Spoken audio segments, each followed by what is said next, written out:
வணக்கம்.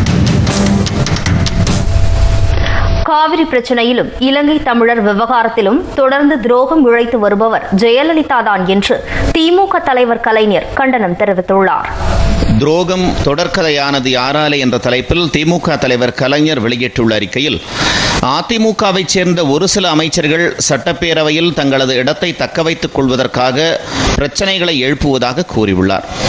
அதற்கு பதில் சொல்ல எதிர்க்கட்சிகள் முயற்சி செய்தால் ஜனநாயக ரீதியாக வாய்ப்பு அளிக்க மாற்று கருத்தை செவிமடுக்கும் பொறுமையின்றி வெளியேற்றவும் செய்கிறார்கள் என்றும் அவர் தெரிவித்துள்ளார். காவிரி, முல்லை பெரியாறு பிரச்சனை, இலங்கை விவகாரம், கச்சத்தீவு பிரச்சனை ஆகியவை பற்றி எந்தவிதமான அடிப்படையும் இன்றி எதையும் முழுமையாக அறிந்து கொள்ளாமல் அதிமுகவினர் பேசுகிறார்கள் என்றும் கண்டனம் தெரிவித்துள்ளார். 2009 ஆண்டு ஏப்ரல் மாதம் ஜெயலலிதா விடுத்த அறிக்கையில், ராஜபக்சே இப்போது நடத்தும் யுத்தம் தமிழர்களை எதிர்த்து அல்ல, விடுதலை புலிகளை எதிர்த்துதான் என்று ஜெயலலிதா கூறினாரே, அதற்கு பெயர் துரோகமா இல்லையா என்றும் அவர் வினவியுள்ளார். போர் என்றால் அப்பாவி மக்கள் கொல்லப்படுவது சகஜம்தான் என்று கூறியதும், பிரபாகரனை கைது செய்து இந்தியாவிற்கு கொண்டு வர வேண்டும் என்று சட்டப்பேரவையில் ஜெயலலிதா தீர்மானம் நிறைவேற்றியதை விடவும் ஒரு பெரிய துரோகம் இருக்க முடியுமா என்றும் அவர் தெரிவித்துள்ளார். இலங்கை பிரச்சினைக்காக அனைத்து கட்சிகளும் தலைமை செயலகத்தில் நடந்த கூட்டத்தை புறக்கணித்தது, ஈழத்தமிழர்களுக்காக நடைபெற்ற பிரம்மாண்ட மனிதச் சங்கிலியை கபட நாடகம் என்று வர்ணித்தது, போர் நிறுத்தத்திற்காக பிரதமரிடம் கோரிக்கை வைத்தபோது புறக்கணித்து விடுதலை புலிகளை இன்றைக்கும் விரோதிகள் என்றும் ஜெயலலிதா தெரிவித்தது ஆகியவை இலங்கை பிரச்சனையில் செய்த துரோகங்கள் இல்லையா என்றும் கலைஞர் கேள்வி எழுப்பியுள்ளார்.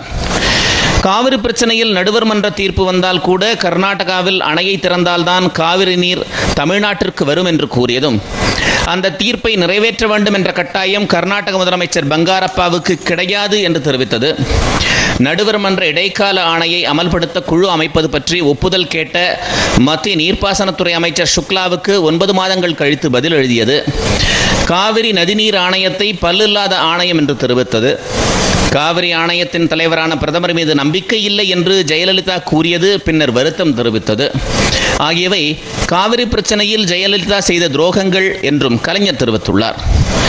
1999 ஆண்டு சுதந்திர தினத்துக்கு முந்தைய நாளன்று கூட அரசை கவிழ்க்கப் போவதாக பிரதமர் வாஜ்பாயை பிளாக்மெயில் செய்தது நம்பிக்கை துரோகமா அல்லவா என்றும் அவர் வினவியுள்ளார்.